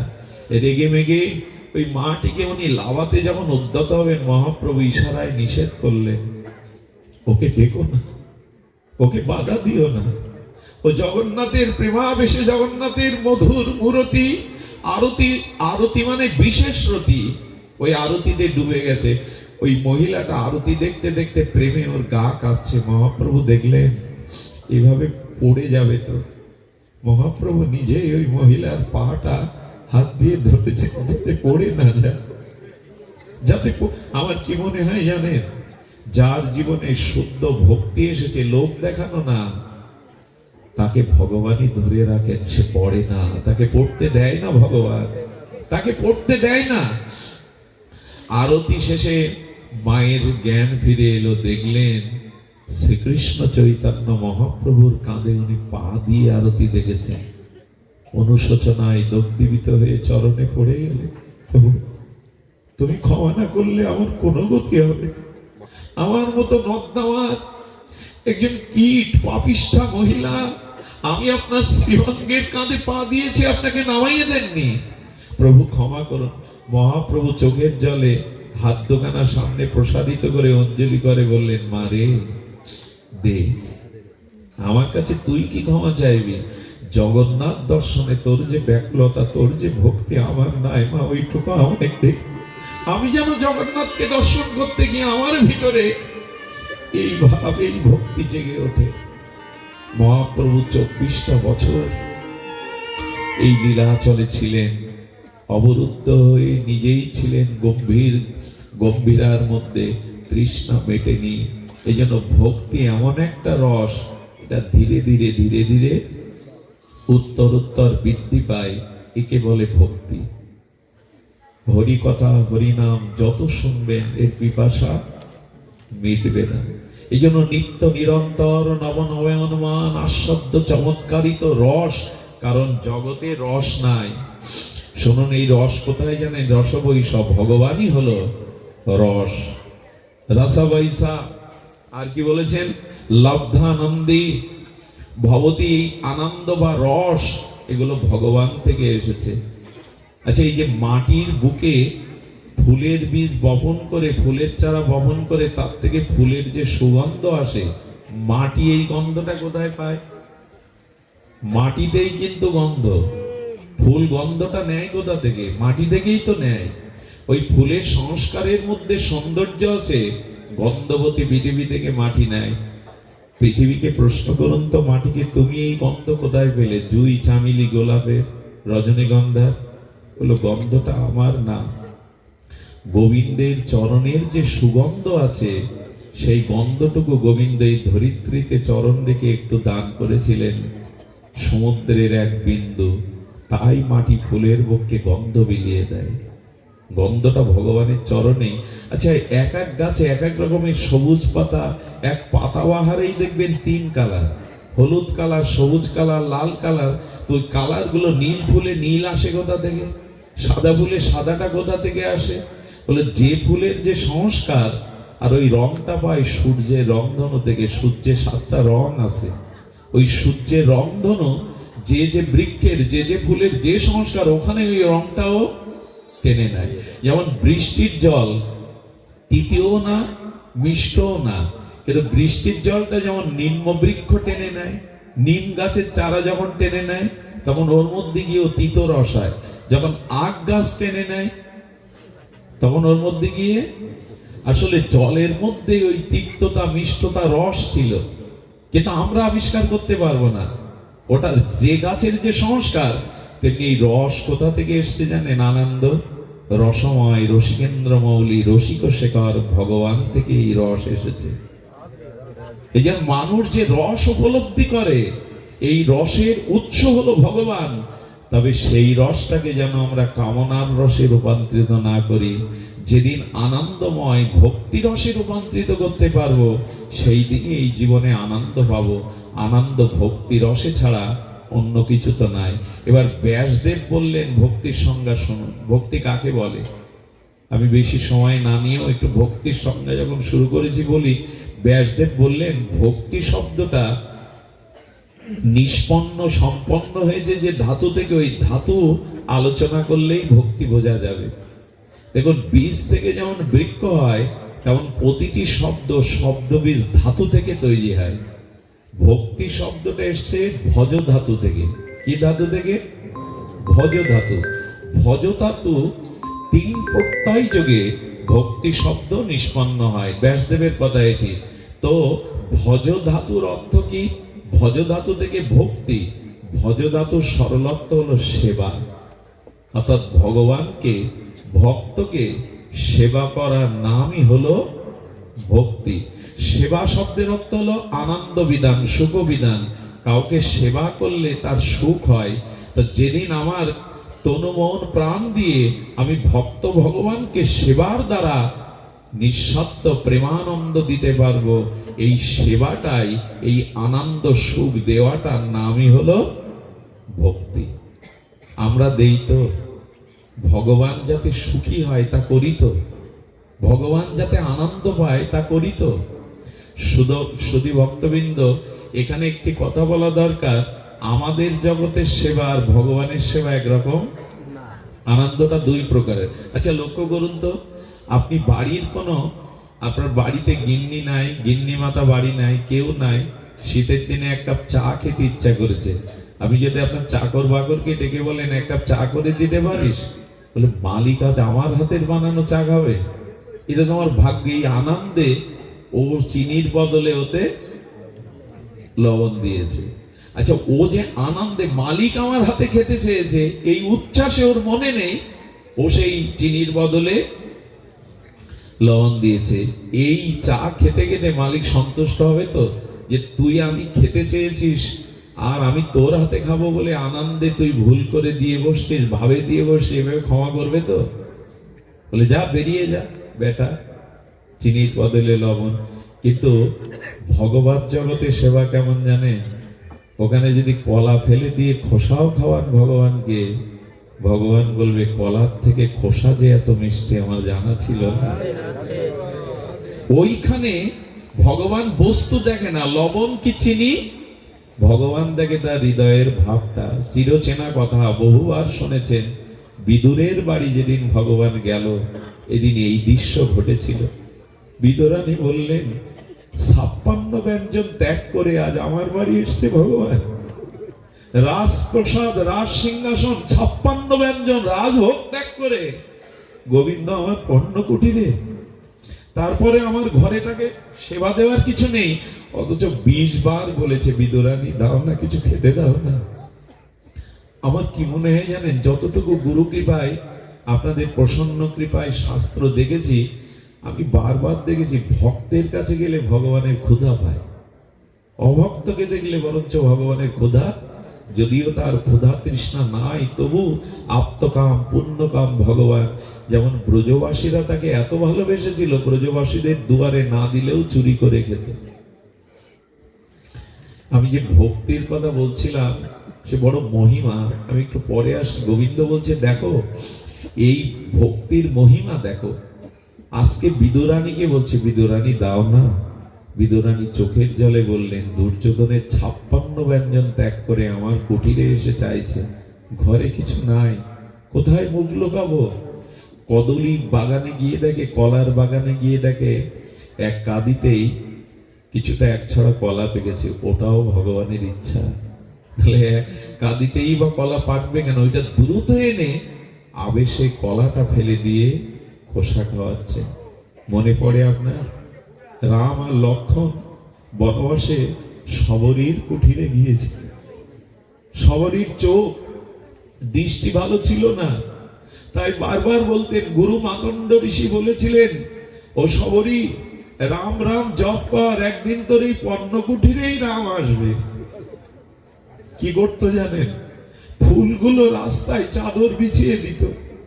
কেউ যদি ওই ফুলের উপরে পা দিত, বলতো তোমরা দিও না, আমি বুড়ি মানুষ, আমি ফুলগুলো বন থেকে তুলেছি। বলে পথে ফুল সাজাও কেন?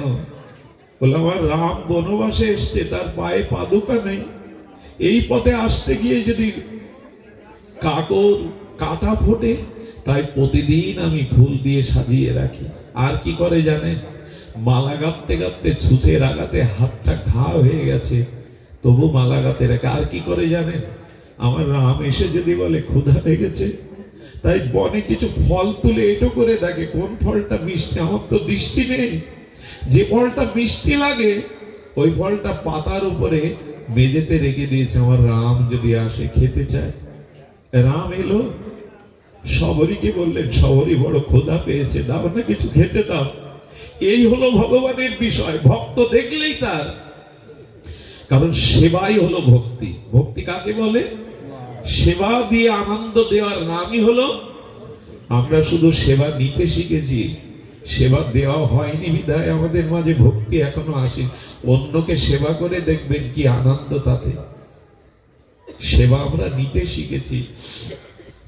শবরীর এটো ফলটা যেমন রঘুপতি রামচন্দ্র হাতে নিতে গেছে, লক্ষ্মণ হাতে, প্রভু এটা করে না, তুমি এই নিচ জাতির শবরীর উচ্ছিষ্ট ফল খাবে, পাতার উপরে রাখা, দুদিন আগে তোলা। সজল নয়নে রাম বলছে, লক্ষ্মণ, আমরা রাজ পরিবারে বড় হয়েছি, কিন্তু আজ খেয়ে দেখো ভক্তের অমৃত। এই ফল পেলে তুমি বুঝবে আমরা রাজ পরিবারেও এমন আস্বাদ্য পাইনি। রামচন্দ্র মুখে দেওয়ার সাথে সাথে লক্ষণ দিয়ে রাম কাঁদছে, লক্ষণও কাঁদছে, ভক্তের দ্রব্যে এত এত মধুরতা থাকে। মনে পড়ে মহাপ্রভু কাজী উদ্ধার করে যেদিন আসছিলেন নবদ্বীপে, সেদিন এক দরিদ্র ভক্তের গৃহে মহাপ্রভু গিয়েছিলেন, শ্রীধরের গৃহে। শ্রীধরের গৃহে প্রভু কীর্তন করছে, নর্তন করছে। কীর্তন নর্তন করতে করতে প্রভু জল পিপাসা লেগেছে। শ্রীধরের ঘরে গিয়ে দেখে তার ঘরে খড় নাই, রোদ বৃষ্টি প্রবেশ করে, ভালো জলের পাত্র নাই যাতে জল রাখা, জল খাবে। মহাপ্রভু দেখলেন ওর মাটির পোটের উপরে, সোপানের উপরে এক লোহার জরাজীর্ণ পতছিদ্র সারাই করে এনেছে কর্মকারের কাছ থেকে, তাতে জল রাখা আছে। মহাপ্রভু সেই জল পান করে বললেন, ভক্তগণ, ভক্তের পাত্রেও যে ভক্তি থাকে আমার জানা ছিল না। এই দেখো শ্রীধরের লোহার জরাজীর্ণ পাত্রেও কেমন ভক্তি, আমাকে কৃষ্ণ প্রেমে মাতোয়ারা করে দিল। শ্রীধর এসে চরণে পড়েছে, গৌরী সবাই অপেক্ষা করছে, কত রাজগৃহ, কত আলপনা একে, আর অপেক্ষা তুমি আমার গৃহে এলে, তাও লোহার জরাজীর্ণ পাত্রে জল খেলে গৌরহরি। শ্রীধরকে বলেছিলেন ভক্তের পাত্রের মধ্যেও যে ভক্তি থাকে, এটা আজ আমি জানলাম। শ্রীধর ভগবান বস্তু দেখে না, ভাব দেখে। কি দেখে ভগবান? আপনি এখানে কি ভাব নিয়ে এসেছেন এটাই দেখছেন অন্তর্যামী ভগবান। এই ভগবান বাইরেরটাতে তিনি আবিষ্ণ না, আপনার ভাবটাই জনার্দন। বিদুর এসে ধাক্কা দিয়েছে বিদুরানীকে, করছো কি? 56 ব্যঞ্জন ত্যাগ করে আসলে তাকে খোসা খাওয়াচ্ছে। এই বাজার থেকে আমি দৌড়ে এই দেখো ননি ক্ষীর এনেছি। যেই ননি ক্ষীর গোবিন্দের মুখে দিল, গোবিন্দ হচ্ছে, বিদুর আজ চরম আনন্দ থেকে তুমি আমায় বঞ্চনা করলে। বিদুর, তোমার এই ক্ষীর মাখনের থেকে কলার খোসায় যে এত আস্বাদন, এটা থেকে তুমি আমায় বঞ্চিত করলে। বঞ্চিত তো হবে, কারণ ভাবটাকেই উনি আস্বাদন করেন, দ্রব্য নয়। এই জন্য চিনি বদলে লবণ দিয়ে দিলে, আমার মনে পড়ে এক গুরুদেব গিয়েছিলেন রাত 12টায়, যেতে যেতে দেখলেন এখানে আমার এক গরিব শিষ্যের বাড়ি আছে রেল বস্তির পাশে। রেল বস্তিতে গেলেন, যে ওদের কাছে তো যাওয়া হয়নি, এই হলো প্রকৃত গুরু। উনি যখন ভেতরে ঢুকলেন, গুরুদেবকে দেখে স্বপ্ন দেখছে না বাস্তবে স্বামী স্ত্রী বুঝতে পারছে না। এই অবস্থা দেখে গুরুদেব বললেন, দেখ তো মা, ঠাকুর ঘরে একটু সুজি আছে কিনা, কোথাও তোর ঘরে, গরিবের ঘর, একটু আটা আর সুজি ছিল। বললো ওইটা একটু গুলে দে তোমা, বড্ড ক্ষুধা পেয়েছে, একটা তুলসী পাতা দিয়ে আন। কি বলবো, গুরুদেব আমার বাড়ি পাবে সেবা, তাই চিনির যে সামান্য পাত্রটায় আবেশে ভুল হয়ে লবণটাই দিয়ে দিয়েছে। তুলসী পাতা দিয়ে যখন দিয়েছে, গুরুদেব মুখে দিয়ে বুঝলেন আমাকে ওরা পাবে, এই আশাটা এই মধ্যরাত্রে ছিল না। বস্তিতে গুরুদেব এভাবে আসবেন, সেবা চাইবেন, আবেশে ভক্তিতে করেছে। এই হলো গুরুদেবের লক্ষণ, ভক্তির লক্ষণ। সুজিটা মনের আনন্দে খাচ্ছেন আর বলছে, মারে এর মধ্যে আজ বড় আস্বাদন আছে। উনি চিন্তা করলেন, আমি হাসি মুখে পাচ্ছি, কিন্তু কড়াইতে যেটুকু আছে পরে তো ওরাই পাবে, তখন ওরাই কষ্ট পাবে। গুরুদেবকে কি পাইয়েছি? বললো, মা আর কিছু আছে অবশিষ্ট? আজ আমার জঠরে বড় ক্ষুধারে, আনতো পাত্রটাও নিয়ে আন। রহস্য বুঝতে পারলেন না। গুরুদেব ভেবে চেয়ে কেন পাচ্ছে, পাত্রটাতেও পেল। পরের দিন গুরুদেবকে বিদায় দিয়ে যেটুকু পড়েছিল ওই কড়াইয়ের পাশে, ওইটা মুখে দিয়ে মা দেখলো পুরো লবণ আর লবণ। গুরুদেব যে পথ দিয়ে চলে গিয়েছিল ওই ধোলাতে কাঁদছে আর বলছে, গুরুদেব কাল বলে চিনি দিতে পারেনি, লবণটাও হাসি মুখে খেলে। এই হলো ভগবানের ভাব, গুরুদেবের ভাব। এই জন্য উনি ভাবগ্রাহী। ভেতরের ভাবটা রাখুন, যাতে আপনার দ্বারা উনি আনন্দ পান, সুখ পান। এরই নাম ভক্তি। আমরা ভগবানের কাছে গিয়ে 10টা 5টা চেয়ে বসি, আমার সুখের চিন্তা করি, তার সুখ কিসে হবে এ ভাবি না। এই জন্য দয়া করে যারা বিগ্রহ সেবা করেন, গিয়ে জিজ্ঞাসা করবেন, বলো না তোমার আজ কি খেতে মন চাইছে? আজ কোন পোশাক পরালে তুমি এভাবে তাকে ভাবের দ্বারা সেবা করতে হয়? মন্দিরে শুধু ঘন্টা নাড়লেই হয়, মন্ত্র বললেই হয়? উনি ভাবগ্রাহী। এই জন্য এই ভাবটার নামই হলো ভক্তি, ভাবই হলো ভক্তি। সেই ভাব কি? সেবা ভাব, যাতে তোমায় আনন্দ দিতে পারি, তোমায় একটু সুখ দিতে পারি। ভগবান বললেন, এইভাবে যারা আমাকে সেবা করে শুনে রাখো ভক্তির মহিমা। গোবিন্দ এবার বলে বসলেন, এই জাতীয় শুদ্ধ নিষ্কাম ভক্তের আমি অধীন হয়ে যাই। ভগবান বললেন, অহং ভক্ত পরাধীন। ভগবান বলছেন, আমি স্বাধীন, আমি চৈতন্য, কিন্তু সেই ভগবান আমি ভক্তির কাছে, ভক্তের কাছে পরাধীন হয়ে যায়। পরাধীন মা কেমন জানেন? আহা, পরাধীনের কথা যদি বলেন, কি বলবো আপনাদের। পরাধীনের কথা মনে পড়ে, মহারাষ্ট্রে একবার এক রাজার সেনাপতি, কিন্তু বড় দয়া ছিল। দুর্ভিক্ষ লাগে মহারাষ্ট্রে, নিজের জমানো সব অর্থ জমি জমা বিক্রি করে মানুষের সেবা করার পরে টান পড়ল। এই বুভুক্ষ অন্য কষ্টের মানুষগুলোকে ডেকে রাজকোষ থেকে কিছু রাস মণিমুক্তা চুরি করে বিতরণ করেছিল। রাজা জানতে পেরে তার মৃত্যুদণ্ড বিধানের জন্য 4 জন সেনাকে পাঠায়, ওকে ধরে আনো। আমি রাজা, আমার কাছে অনুমতি নেই, এ দাতা সাজতে গেছে। আসলে ওর মনে ছিল, আজ মানুষগুলো বাঁচুক, আমি পরবর্তীতে রাজার এই ঋণ শোধ করে দেব। বিট্টলজির সামনে, অর্থাৎ মহারাষ্ট্রে গোবিন্দকে বিট্টল বলে ডাকে ওরা, পণ্ডরিক বিট্টল, বিট্টল। আমি পাপ করিনি, এই বুভুক্ষ মানুষের মুখে অন্ন দেওয়ার জন্য আমি রাজকোষ থেকে নিয়েছি। আমি কথা দিচ্ছি, আমার রক্ত বিক্রি করে হলেও আমি রাজার ঋণ শোধ করব। পেছন থেকে 4 জন সেনা এসে যখন বেঁধে নিয়ে যাচ্ছে, বললো, 2 মিনিট সময় দেবে আমায়? 2 মিনিট সময় দাও না, হাতটা খুলে দাও। উনি তো সেনাপতি ছিলেন। সেবকরা তার কথা শুনে হাত জোর করে বলছেন, গোবিন্দ, সাজা যদি দিতে হয় তুমি দাও, অন্যের কাছ দিয়ে আমাকে সাজা দিক না। যদি সাজাই পেতে হয় আমি তোমার কাছ থেকে পাবো।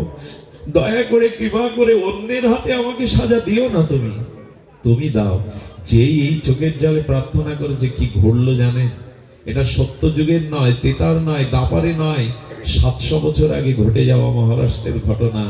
গোবিন্দ নিজেই এক যুবকের রূপ ধরে আর কিছু সোনা, হীরা, মুক্তা নিয়ে রাজ দরবারে পৌঁছে গিয়ে বললেন, সম্রাট, সম্রাট, আপনি মণিমুক্তাগুলো দেখুন তো, আপনার রাজকোষ থেকে যা নেওয়া হয়েছিল তা পরিশোধ হয় কিনা। রাজা বলছেন, এত দামি মণিমুক্তা তো আমার রাজকোষেও নাই, এর একটার মূল্য আমার পুরো রাজকোষ। কে তুমি, আর এগুলো কোথায় পেয়েছো? তোমার পরিচয় কি?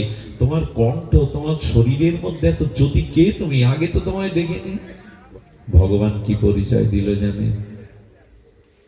আপনি যাকে বেঁধে আনতে পাঠিয়েছেন, আমি তার বাড়ির চাকর, আমি তার বাড়ির কাজের লোক। তুমি সেনাপতির বাড়ির কাজের লোক? তোমার মতো যুবক, তোমার কণ্ঠ শুনে মনে হয় না কোনো মানুষের কণ্ঠস্বর এটা। কে তুমি? বলেন, আমি ওনার চাকর, ওনার সেবক। ওনার আসার আগে আমার দিয়ে পাঠিয়েছেন, আপনি এক্ষুনি ওদের জানিয়ে দিন ওনাকে যেন মুক্ত করে দেয়। ওর কণ্ঠস্বর শুনে, এই কথা শুনে তাড়াতাড়ি সেনাদের পাঠালেন, ওকে যেন বেঁধে না ধরে আনা হয়, ওকে যেন মুক্তি দেয়া হয়। যখন সেনারা গিয়ে বলছে ওনার ঋণ শোধের জন্য ওনার কাজের লোক গিয়ে রাজার রাজকোষে মণিমুক্তা দিয়ে এসছে, বাড়ি কি আর ফিরে যাওয়া যায়? রাজার কাছে গিয়ে বললেন, কে আমার ঋণ শোধ করে গেল বাদশাহ? বললেন, তুমি আগে বলো, এই যুবককে তুমি কোথায় পেয়েছো? ও চলে যাওয়ার পরে আমার নয়নে ওর ওই মুখখানা বারবার, ওর কণ্ঠস্বরটা ভেসে আসছে। বলো তুমি ওকে কোথায় পেয়েছো? কি আর বলবে, দৌড়ে মন্দির গিয়ে বলেছিল, তুমি আমার জন্য কেন বোঝা বইবে ভগবান? তুমি আমার বোঝা কেন বইবে? এই হলো অহং ভক্ত পরাধীন। ভক্তের জন্য গোবিন্দ চিরকাল পরাধীন হন, চাকর হয়ে যান। একবার তাকে ভালোবেসে দেখুন, একবার তাকে ভালোবেসে দেখুন, তিনি মাথায় বোঝা বহন করবেন। এটা ভগবানের প্রতিজ্ঞা। ভক্তি বশ পুরুষ। ভগবান কিরকম বশ জানেন? আচ্ছা, অর্জুনকে যদি জীব তত্ত্ব ভাবি, কৃষ্ণ হলো ঈশ্বর তত্ত্ব, তাই না? কৃষ্ণ হলেন অনাদিরাদি অখণ্ড পরতত্ত্ব, ভগবান ঈশ্বর তত্ত্ব, আর অর্জুন হলো জীব তত্ত্ব। আচ্ছা, অর্জুনের রথের ড্রাইভার ভগবান হতে যাবেন কেন বলুন না? কথা বোঝা যায়? অর্জুন তো জীব তত্ত্ব নিয়ে এসেছেন, কৃষ্ণ হলেন ঈশ্বর। ঈশ্বর কেন জীবের ড্রাইভার হতে যাবেন, সারথি? শুধু সারথি হননি, অর্জুন কি করছে জানেন? গোবিন্দকে ধাক্কা দিয়ে দিয়ে বলছে, ডান দিকে চলো, বাম দিকে রথটা ঘোরাও। সেনার অভিভাবকের মধ্যে রথে স্থাপন অচ্যুত। হে অচ্যুত, তুমি দুই সেনার মধ্যে আমার রথটা আদেশ দিচ্ছে, আরে ডান দিকে যাও, বাম দিকে যাও, দ্রুত যাও। স্বয়ং বিশ্ব ব্রহ্মাণ্ডের মালিক আজ রথের সারথি হয়ে অর্জুনের আদেশ পালন করছে। গোবিন্দ বললেন, দেখে নাও, অহং ভক্ত পরাধীন, আমি আমার ভক্তের কাছে চিরদিন পরাধীন হই। এই দেখো, এর পরের দৃশ্য যদি শোনেন হৃদয় বিগলিত হবে। রাত্রে সন্ধ্যায় যুদ্ধ শেষে অর্জুন তাঁবুতে গিয়ে বিশ্রাম নিতেন, আর গোবিন্দ কি করতেন জানেন? রথটা নিজে হাতে মুছতেন, ঘোড়াগুলোকে জল খাবার দিতেন। স্বয়ং ভগবান আজ ড্রাইভারের দায়িত্ব। মালিক কি আর গাড়ি মোছে? ঘোড়ার ঘাসগুলোকে গোবিন্দ খাইয়ে জগৎকে দেখাচ্ছেন, অর্জুন আমাকেই সমর্পণ করেছিল, অর্জুন আমার প্রিয় ভক্ত, তাই ভক্তের জন্য আমি চিরকাল পরাধীনতা স্বীকার করি, ভক্তের বশ হয়ে যায় আমি। এই ভক্তির এত মহিমা, ভক্তি বশ পুরুষ। শুধু কি তাই? আপনারা শুনেছেন, আস্বাদন করেছেন। অর্জুন একদিন বলছে, সামনে পিতামহ ভীষ্ম, গুরু দ্রোণাচার্য, হে যাদব, হে কৃষ্ণ, যদি ওদের একটা বাণ আমার বুকে আসে, আমি অর্জুন তা ক্ষমতা রাখি না তাদের এই বাণের হাত থেকে রেহাই পাওয়া। কৃষ্ণ তখন বললেন, অর্জুন, সব যখন আমাকে সঁপে দিয়েছ, আমি তোমার সামনে কেন জানো? সারথি তো সামনে থাকে, যোদ্ধা পেছনে, আমি তোমার সামনে কেন জানো?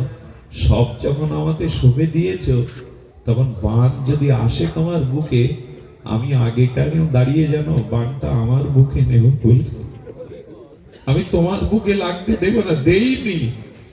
ভীষ্মের সামনে অর্জুন দাঁড়াতে পারে, কর্ণের সামনে অর্জুনের দাঁড়াবার ক্ষমতা কই? গুরু দ্রোণাচার্যের সামনে অর্জুন দাঁড়িয়ে কেন? একটা বাণও লাগতে দেয়নি। ভগবান বললেন, এই জন্য তো আমি সামনে দাঁড়িয়েছি। অর্জুন একদিন বলেছিল, কেশব, যদি কোনো একটা বাণ তোমাকে ফাঁকি দিয়ে আমার বুকে আসে। অর্জুনের দুটো হাত ধরে গোবিন্দ বলেছিল, অর্জুন, আমি প্রতিজ্ঞা করছি, আমার আগে তোমায় যেতে দেব না, আমি তোমার আগে জগৎ থেকে অপকাট হব। কথা রেখেছিলেন তিনি, কথা তিনি রেখেছিলেন। অর্জুনকে জগতে রেখে গোবিন্দ আগেই অপ্রকার নিত্য লীলায় গিয়েছিলেন। স্বয়ং শক্তি, সর্বশক্তিমান তত্ত্ব, পরতত্ত্ব ভগবান বললেন, অহং কেমন জানেন? বলে, বানর খেলা দেখায় যারা, এরা বানরকে বশ করে নেয়, যা বলে অভিনয় করে খেলা দেখায়। গোবিন্দ বললেন, আমার প্রকৃত ভক্তের কাছে আমি এমন বশ হয়ে যাই, ও আমাকে যেভাবে নাচায় আমি সেভাবেই নাচি। সুধীজন, এই জন্য জীবনে বাকি কটা দিন আমাদের জীবনে বাকি আছে জানি না, হয়তো কিডনি ড্যামেজ হয়ে যেতে পারে, হার্টের সমস্যা হতে পারে, আর কতদিন থাকবো বা জানি না। তাই যাতে ভগবানকে একটু ভালোবাসতে পারি, আনন্দ দিতে পারি, এই ভক্তিটুকু নিয়ে যান। চাওয়া পাওয়া নিয়ে কেউ ভগবানের কাছে যাবেন না, কামনা বাসনা নিয়ে গেলে এই ভক্তি হবে না। এই জন্য ভগবান বলে দিয়েছেন, আমি ভক্তি মুক্তি দিয়ে দিই, আমার বৈকুণ্ঠ দিয়ে দেব, আমার মতো রূপ দিয়ে দেব, আমার মতো শক্তি দেব, কিন্তু আমি ভক্তি সহজে কাউকে দেই না, ওটা লুকিয়ে রাখি। কেন জানো? ভক্তি দিলে আমি তার বশ হয়ে যাব, আমি তার পরাধীন হয়ে যাব। এই ভক্তি আমি সহজে দেই না। যে কোনো কিছু না চেয়ে একমাত্র আমার সেবা, আমার সুখ চাই, আমি তাকেই এই ভক্তি দিয়ে দিই। আর ভক্তির দৃষ্টান্ত দেখুন, এটা মুখের কথা না, মনে আছে বলি মহারাজ মাথা বাড়িয়ে দিয়েছিলেন বামনদেবকে, 3 পা চেয়েছ, 2 চরণেই তো সব নিয়ে নিলে আকাশ পাতাল, আর একটা পা রাখার তো জায়গা নাই। ভগবান বামনদেব বললেন, নাভি থেকে দিব্য একটি চরণ বের করে বললেন, কেন জানেন? যে সব আমাকে দেয়, আমি আর তাকে দূরে রাখি না, তাকে আমার চরণে নিয়ে নিই। 3 পা চাওয়ার দরকার কি ছিল ভগবানের? এক চরণেই তো আকাশ পাতাল নিতে পারতেন, চতুর্দশ ব্রহ্মাণ্ড। আর একটা পা চেয়েছিলেন কেন জানেন? যারা ভগবানকেই সব শোভে দেয়, ভগবান বললেন তাকে আমি আমার চরণ ছাড়া করি না। এই জন্য তো আর একটা পা আর তার মাথাটাই রাখলাম। মাথাতেই চরণ রাখার পরে ভগবান কি বলেছিল জানেন? বলি শোনো, আমি তোমার কাছ থেকে কেড়ে নিতে আসিনি, এই রাজ্য নয়, আমাকে আমাকে তোমাকে আমি সুতল রাজ্য দিয়ে দিলাম।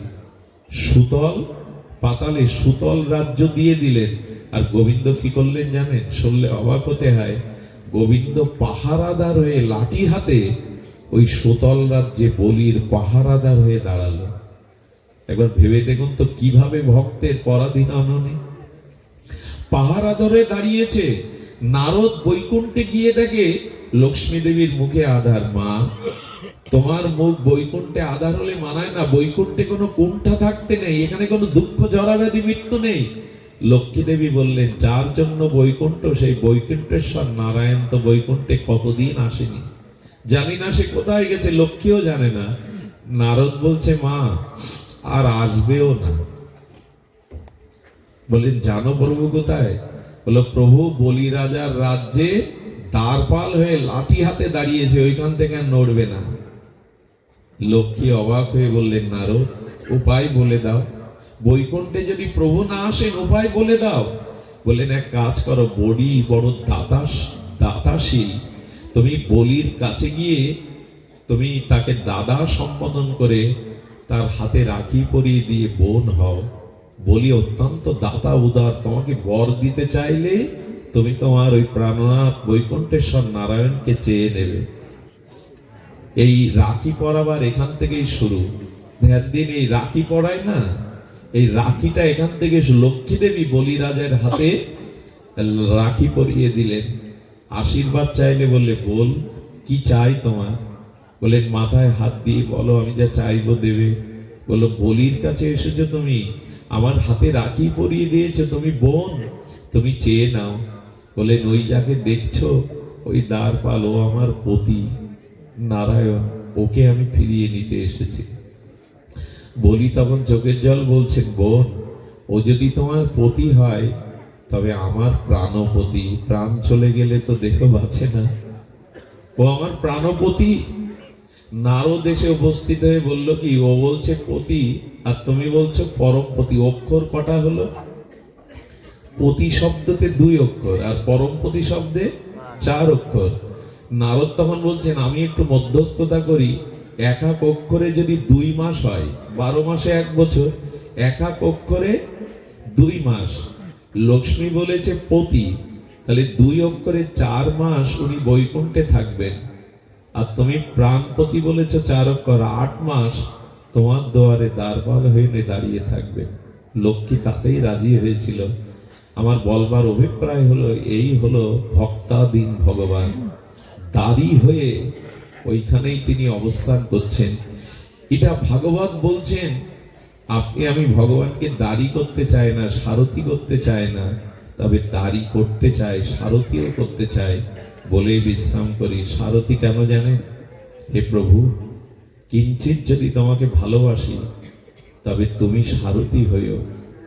আমার মৃত্যুর পরে এই দেহটা চিতায় যখন ওরা দাহ করে পুড়িয়ে দেবে, আমার টাকাগুলো ব্যাংকে সিন্ধুকে থাকবে, আমার স্ত্রী ঘরের চৌকাঠ পেরিয়ে রাজপথ পর্যন্ত আসবে, আমার গরুগুলো গাভী মাতাগুলো গোয়ালে বাঁধা থাকবে, আমার জমি জমা থাকবে, আমার হাতের সোনার আংটিটা খুলে ওরা ঘরে রেখে দেবে। কিন্তু বন্ধুগণ, আমার একান্ত বন্ধু যারা, তারা শ্মশান পর্যন্ত যাবে। কিন্তু প্রভু, পুড়িয়ে দিয়ে ওরা যখন ফিরে আসবে মৃত্যুর ওপারে, আমার তো কোনো সাথী নেই, স্ত্রী পুত্র কুটুম্ব পিতামাতা কেউ নেই। সেই দিন তুমি আমার কান্ডারি হয়ে, আমার মাঝি হয়ে, আমার সারথি হয়ে তুমি দাঁড়িয়ে থেকো। সেদিন অন্তত সেদিন অন্তত তুমি আমাকে দিয়ে দিও। এই কথাটা কিন্তু আবেগের নয়। মৃত্যুর পরে শ্মশানে পুড়িয়ে ওরা আর কেউ ফিরে তাকাবে না। দেখুন আপনাদের শ্মশানেও তাই হয়, ওই কলসি ভেঙে দিয়ে ওদিকে আর কেউ তাকায় না, বলে সব ঘরে ফিরে চলো। ভগবান বললে ওই দেখ, ওরা শ্মশান পর্যন্ত তাও সবাই আসেনি, এরপরে তোর সাথী বলতে কেউ নেই। এই জন্য গোবিন্দের আর এক নাম কি জানেন? অগতিরও গতি। যেদিন আমার কোনো গতি নেই সেদিন উনি দাঁড়িয়ে থাকবেন ওপারে। এই হলো তিনি কান্ডারি বা সারথি। আর ভগবানের কাছে এই জন্য প্রার্থনা জানিয়ে রাখবেন, স্ত্রী পুত্র সাথে নিয়ে আমি জন্মাইনি, পিতামাতা সাথে নিয়ে আমি জন্মাইনি, মৃত্যুর পরে এরাও কেউ আমার থাকবেও না, তুমি আমার জন্ম জন্মান্তরে।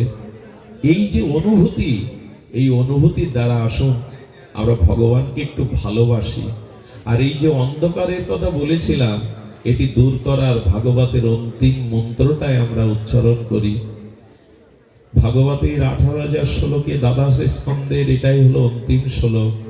সেই অন্তিম শ্লোকটা হলো এটি। পুষ্পাঞ্জলি দিয়ে আজকের পাঠ বিশ্রাম রাখি। সেই পুষ্পাঞ্জলি মন্ত্রটা হলো নাম সংকীর্তনং যস্য সর্ব পাপ প্রণাশনম প্রণাম দুঃখ সমানস্তাং হরিম পরম। ভাগবতের অন্তিম শ্লোকে বলছে, তোমার অনন্ত জন্মের পাপকে তুমি পুড়িয়ে ফেলো, আর সেই পাপকে নষ্ট করবে একমাত্র হরি নাম। নাম সংকীর্তনং যস্য সর্ব পাপ প্রণাশনম, সমস্ত পাপকে পুড়িয়ে দেবে। প্রণাম দুঃখ সমানস্তাং হরিম পরম। আর তোমার জীবনে এই পরম শ্রেষ্ঠ একমাত্র আশ্রয় ভগবানের। আপনাদের কাছে বলবো, অন্য কোনো আশ্রয় নেই ভগবান ছাড়া। আমি ছিলাম পিতার আশ্রয়ে, এলাম মার গর্ভে। আশ্রয় বদলাতে বদলাতে একদিন গোবিন্দ ছাড়া আমার কোনো আশ্রয় নেই। যাই হোক, আজকে এত ভক্ত এসেছেন, আমি নর্দমার কীট, লেখাপড়া না জানা গেও মূর্খ, কিন্তু আপনাদের এই গ্রাম অঞ্চলে আমার মনতোষ দাকে আমি বকাবকি করছিলাম, দাদা এত ভেতরে কেন আমাকে এনেছেন, শরীর খারাপ, কিন্তু ওই